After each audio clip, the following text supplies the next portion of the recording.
world, we are anonymous.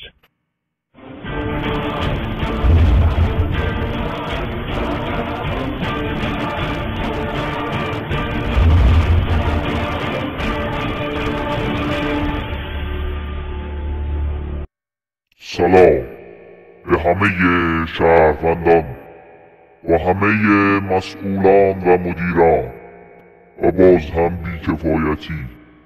عملیات سایبری قلاده همکنون آغاز شده است.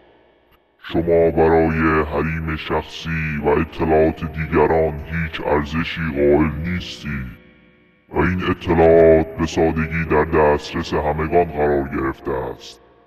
این اطلاعات برای اخطار بر روی وبلاگ قرار میگیرد و هر روز اطلاعات بیشتری منتشر خواهد شد. آیا باز هم بی تفاوت خواهید بود؟ فرصت شما از همکنون آغاز شده است. ما ناشناس هستیم. ما افسانه ایم. نمی بخشیم و فراموش نمی کنیم. بیدار شوید و به ما بپیوندید. عدالت در راه است.